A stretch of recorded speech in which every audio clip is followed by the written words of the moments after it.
अध्यक्ष महोदय, मी राज्यपालाच्या अभिभाषणावर बोलण्यासाठी आज इथं उभा आहे। महत्त्वपूर्ण योजनांची घोषणा केलेली आहे, त्याबद्दल मी माझ्या मतदारसंघाच्या वतीने त्यांचे आभार मानतो आणि माझे नेते स्वर्गीय उपमुख्यमंत्री अजितदादा पवार यांना स्मरण करतो। आपण बघितलं असेल, आज राज्यपालाच्या अभिभाषणावर बोलत असताना खऱ्या अर्थानं पोलीस वसाहतीच्या जागेच्या संदर्भामध्ये इथं एक विषय घेण्यात आलेला आहे।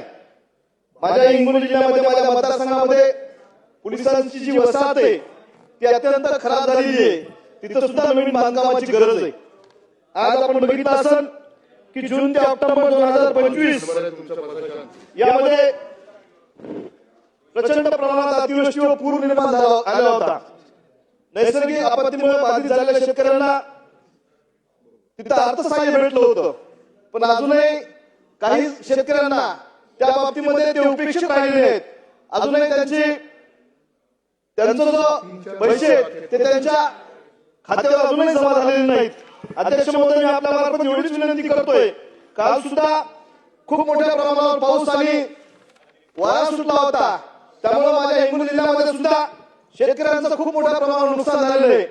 माझ्या वसमत तालुक्यातील पळसगाव असेल, राजापूर असेल, अशा कित्येक गावामध्ये शेतकऱ्यांचं खूप मोठ्या प्रमाणावर नुकसान झालेलं आहे। तिथे त्यांचं गव्हाचं आलेलं पीक ते सुद्धा आता नेस्तनाबूत झालेलं आहे। हरभरा काढायला आला होता ते सुद्धा मला वाटतं शेतकऱ्यांचं त्या हरभऱ्याचं नुकसान झालेलं आहे। त्यामुळे अध्यक्ष महोदय, मी आपल्या मार्फत या सरकारला विनंती करतोय, इथं कृषी मंत्री सुद्धा बसलेले आहेत, त्यांना सुद्धा विनंती करतोय की आपल्या या शेतकऱ्यांना मदत करण्यासाठी आपण निश्चित तिथं पॅकेज जाहीर केलं पाहिजे। आज आपला शेतकरी हा तिथं शेती करत असताना त्यांना सुद्धा खूप मोठ्या प्रमाणात अडचणी येतात। शेतकऱ्यांच्या खरीप हंगाम 2026-27 साठी मी आपल्या मार्फत सरकारला विनंती करतोय, एसटीबीटी कापूस लागवडीची अनुमती देण्यात यावी की त्या माध्यमातून शेतकऱ्यांचं उत्पन्न वाढविण्यासाठी काम करता येईल। आज वेगवेगळे पक्ष आहेत, वेगवेगळे नेते आहेत, पण आज शेतकरी संघटनेसारखी एक संघटना अजूनही शेतकऱ्यांच्या जीवनामध्ये 4 दिवस सुखाचे यावेत त्यासाठी प्रयत्न करते। त्या तिथं सुद्धा या एसटीबीटीची कापूस लागवडीची अनुमती जर देण्यात आली तर त्या माध्यमातून या शेतकऱ्यांचा खूप मोठा फायदा होऊ शकतो। बियाणे कायदे असेल, बियाणे उद्योग असतील, बियाण्याचा ग्राहक शेतकरी असेल, यांना त्या माध्यमातून तिथं खूप मोठ्या प्रमाणात फायदा तिथं होऊ शकतो। अध्यक्ष महोदय, आपण बघितलं असेल पीक विम्याच्या बाबतीत सुद्धा एक पारदर्शकता आपल्याला आली पाहिजे। माझ्या हिंगोली जिल्ह्यामध्ये दरवर्षी पीक विम्याच्या बाबतीमध्ये खूप मोठ्या प्रमाणात शेतकऱ्यांचं नुकसान होतंय, पण ज्या पद्धतीनं शेतकऱ्याला पीक विमा भेटला पाहिजे त्या पद्धतीनं शेतकऱ्याचं तिथं नुकसानीच्या माध्यमातून तिथं त्यांना नुकसान भरपाई भेटत नाही। अध्यक्ष महोदय, मी आपल्या मार्फत विनंती करतोय, सरकारनं त्याच्यामध्ये नियंत्रण ठेवलं पाहिजे, मध्यस्थाची जर भूमिका घेतली, कारण हा शेतकरी राजा हा त्याचा फक्त नाव राजा आहे, पण हा शेतकरी तिथं रात्रंदिवस कष्ट करतो, पण या शेतकऱ्याला तेवढ्या मोठ्या प्रमाणात मोबदला तिथं भेटत नाही। मी आपल्या मार्फत अध्यक्ष महोदय विनंती करतोय की या शेतकऱ्याच्या जीवनामध्ये 4 दिवस सुखाचे आणण्यासाठी तिथं सुद्धा आपण तिथं प्रयत्न केले पाहिजे। आज वेगवेगळ्या योजनांच्या माध्यमातून आपल्या इथं घरकुल भेटलेत, पण आता सातत्याने मी सभागृहात बसलेला असताना सुद्धा तिथल्या विभागात त्यातल्या नागरिकांचे फोन येत आहेत, अजूनही आमचं घर छत लेवलला गेले, भिंती उभ्या राहिल्यात, पण पीएमचे पैसे अजून भेटलेले नाहीत, अजून वेगवेगळ्या योजनांचे पैसे भेटलेले नाहीत, विहिरींचे पैसे भेटले नाहीत, गोठ्याचे पैसे भेटले नाहीत। त्या शेतकऱ्यांना तिथं कर्ज काढून व्याजाला पैसे काढून लोकांकडून ते सगळं बांधकाम केलं, त्याच्या विहिरीचं काम केलं, घरकुलाचं काम केलं, गोठ्याचं काम केलं, पण त्या शेतकऱ्याला त्या नागरिकाला अजूनही त्या बाबतीमध्ये त्याचा मोबदला भेटत नाही। आज आपण बघितलं असेल की हे सरकार अत्यंत उत्कृष्ट पद्धतीने काम करतंय, पण आपण तिथं समृद्धी बांधला, आता शक्तीपीठाची मागणी होत आहे, शक्तीपीठाचं काम सुरू होत आहे, पण शेतकऱ्याच्या दृष्टीनं हा शक्तीपीठ खऱ्या अर्थानं जे शेतकरी अल्प भूधारक आहेत, 2 एकर 2.5 एकरवर जे शेतकरी आहेत, त्यांच्या शेतातून जर हा शक्तीपीठ गेला तर त्या शेतकऱ्याला रोडवर त्याची शेती तर येणारच आहे, पण ते शेतकरी सुद्धा खऱ्या अर्थानं रोडवर यायला आहे। त्यामुळे सरकारनं पुन्हा एकदा त्या बाबतीमध्ये विचार केला पाहिजे। आज प्रत्येक घेण्यामध्ये आज आपला अतिवृष्टीमुळे असेल आणि मागच्या 1.5-2 वर्षामध्ये निधी न भेटल्यामुळे असेल, प्रत्येक गावचे रस्ते खराब झालेत, पांढऱ्या रस्त्याच्या बाबतीत तीच परिस्थिती आहे, मुख्य रस्त्याच्या बाबतीमध्ये तीच परिस्थिती आहे।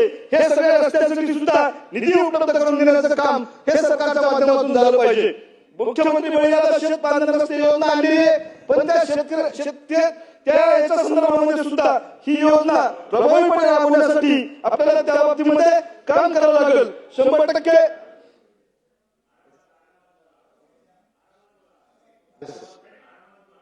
शेतकऱ्यांच्या शेतामध्ये तिथं 3-3, 4-4 किलोमीटर पर्यंत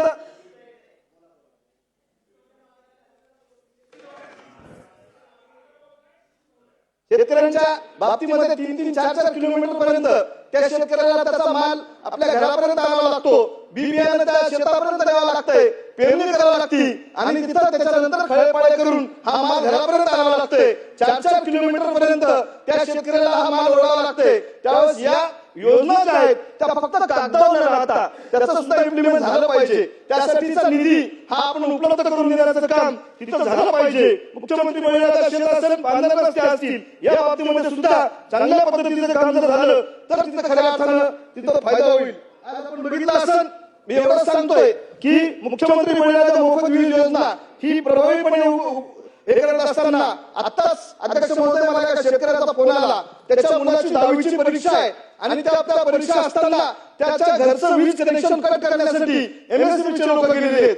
आज आपण सगळेजण या सभागृहामध्ये बसलेले असताना इथले लाईट चालू आहेत, एसी चालू आहेत, पण तिथं समजा रात्री त्या मुलाला अभ्यास करायचा असेल, त्या शेतकऱ्याच्या मुलाला अभ्यास करायचा असेल तर लाईन तिथं कट करण्याचं काम एमएससीबीच्या माध्यमातून होत आहे. मग आपण ही योजना फक्त जाहीर करणार का? त्याला काहीतरी सवलत देण्याचं काम सुद्धा तुमच्या आमच्या माध्यमातून केलं पाहिजे. आज आपण राज्यकर्ते म्हणून घेतो, आपण सगळेजण इथं सभागृहामध्ये बसतो. आपण शेतकऱ्याचे, शेतमजुरांचे, अल्पभूधारकांचे, सामान्य नागरिकांचे प्रतिनिधित्व म्हणून आपण काम करत असताना यांच्या प्रश्नाला न्याय देण्याचं काम हे तुमच्या आमच्या माध्यमातून झालं पाहिजे आणि सरकार निश्चित त्यामध्ये काम करेल हे सुद्धा मला त्या बाबतीमध्ये गॅरंटी आहे. आज राज्यातील इतर मागासवर्गीय वेगवेगळ्या योजना घोषित करतोय. मी माझ्या मतदारसंघामध्ये सुद्धा तिथं काम करत असताना इरिगेशनची जागा मागितली. माझ्या इथं 1.25 लाख लोकसंख्या असलेलं वसमत शहर, जवळपास 3.5 लाख मतदार त्या मतदारसंघामध्ये आहेत. पण तुम्हाला खेदानं सांगतोय की अजूनही मागासवर्गीय मुला मुलींसाठी वसतिगृह तिथं मी 2 टर्म दुसऱ्या टर्मचा आमदार आहे तरी सुद्धा बांधू शकलो नाही. मी सातत्याने सभागृहामध्ये प्रयत्न करतोय, मंत्र्यांकडे जातोय. आम्ही तिथं म्हणलं की माझ्या बौद्ध समाजाच्या, माझ्या एसटी एसटी मध्ये जे लोक मुलं मुली येतात त्यांना शिक्षणाचा अधिकार जे माझ्या डॉक्टर बाबासाहेब आंबेडकरांनी दिलेला आहे त्याच्या घटनेच्या आधाराच्या माध्यमातून या मुलांना शिक्षणासाठी तिथं वसमत शहरामध्ये वसतिगृह पाहिजे. त्यांना सुद्धा 100 मुलांचं आणि मुलींचं वसतिगृह तिथं आम्ही तिथं तयार करण्यासाठी प्रयत्न करतोय. पण खेदाने एवढं सांगतोय की या डिपार्टमेंटचे लोक एज्युकेशनचे म्हणाले तुम्ही समाज कल्याणाकडे जा. समाज कल्याणाकडे पाठपुरावा केल्यानंतर ते म्हणतात की खूप मोठ्या प्रमाणावर निधी तुम्ही पैसे तिथं भरा, मग तुम्हाला नंतर लगेच जीआय येतो. आम्ही तिथं मिटिंग झाल्या पण मिनिट्स बाहेर आले, पण आता अधिकारी ऐकायला तयार नाहीत. सरकारचं जर अधिकारी ऐकत नसतील तर ही अत्यंत खेदाची बाब आहे. माझ्या या सगळ्या बहुजनांच्या मुलांना शिक्षण भेटलं पाहिजे, यासाठी वसतिगृह झालं पाहिजे. त्याचा प्रस्ताव समाज कल्याणाकडे आहे, तो सुद्धा प्रस्ताव मंजूर करून देण्याचं काम अध्यक्ष महोदय मी आपल्याला विनंती करतो की तुमच्या माध्यमातून आपण सरकारला विनंती केली पाहिजे, आपण आदेश दिले पाहिजे.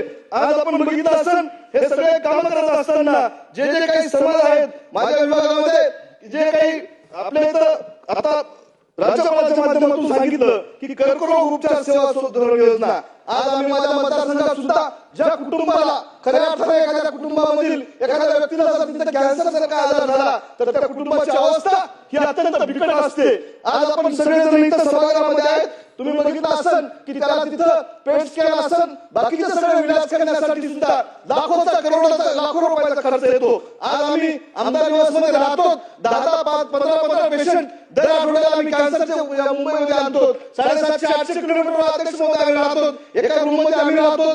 ते काही सहकार्यांच्या सोबत असतात. दुसऱ्या एक रूम आम्हाला जी भेटली आहे ती सगळी कॅन्सरच्या पेशंट भरलेली आहे. एवढ्या मोठ्या प्रमाणावर कॅन्सरचं प्रमाण या राज्यामध्ये थैमान घालत आहे. हे करत असताना तुम्ही आम्हाला मेडिकल कॉलेज मागच्या कोर्समध्ये हसन मुश्रीफ साहेब असतील, नामदार अजित पवार साहेब असतील आणि मुख्यमंत्री देवेंद्र फडणवीस साहेबांनी, एकनाथ शिंदे साहेबांनी मागच्या काळामध्ये मराठवाडा मुक्ती संग्रामाच्या दिवशी ज्यावेळेस मराठवाड्याची बैठक संभाजीनगरला झाली त्यावेळेस माझ्या जिल्ह्यासाठी तिथं मेडिकल कॉलेज मंजूर केलं. मी सरकारचे आभार मानले, पण आता त्याच्या बरोबरीनच त्या हिंगोलीला कॅन्सर हॉस्पिटल असावं ही मी मागणी तुम्हाला करतोय. कारण प्रत्येक 2 जिल्ह्यामागे 3 जिल्ह्यामागे जर कॅन्सरचं तिथं हॉस्पिटल झालं तर खऱ्या अर्थानं लोकांना तिथं न्याय भेटू शकतो. आज आपण हे सगळं करत असताना आपण वेगवेगळ्या तिथं सांगतोय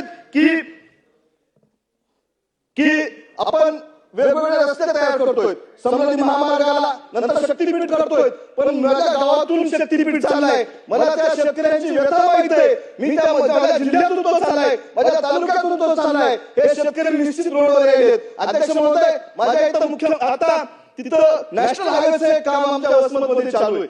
मला कळत नाही 2017ला ते काम झाले सुरू. मी 2019 आमदार झालोय. आज 2026-27 आहे. वसमत शहरामधून जो जाणारा रस्ता आहे तो जो आमचा नॅशनल हायवे अजूनही पूर्ण होऊ शकला नाही. अत्यंत निकृष्ट दर्जाचं काम तिथं होत आहे. आज या वसमत शहरामधून जात असताना उसाचे ट्रॅक्टर्स असतील, ट्रक्स असतील, अनेक नागरिकांना त्याचं तिथं अडचणीचा सामना करावा लागत आहे. त्यामुळे अध्यक्ष महोदय, हे नॅशनल हायवेचं काम चांगल्या पद्धतीने झालं पाहिजे. माझ्या इथल्या एक आलंच लोखंडे नावाच्या शिक्षकानं तिथं आत्मदहनाचा प्रयत्न केला. आता हे समजा जर होत असेल तर आपल्याला सुद्धा या सभागृहाच्या माध्यमातून ही सगळी कामं करण्यासाठी तिथं न्याय द्यावा लागेल. अध्यक्ष महोदय, मला इथं बोलण्याची संधी दिली. ही संधी देत असताना आज मला आपण सगळे ज्येष्ठ सभासद बसलेले आहेत. माझ्यासारखा कार्यकर्ता 2019 जेव्हा निवडून आला, नामदार अजित पवार साहेब तिथं उपमुख्यमंत्री म्हणून काम करत होते. आज बोलताना सुद्धा तिथं कंठ दाटून येईल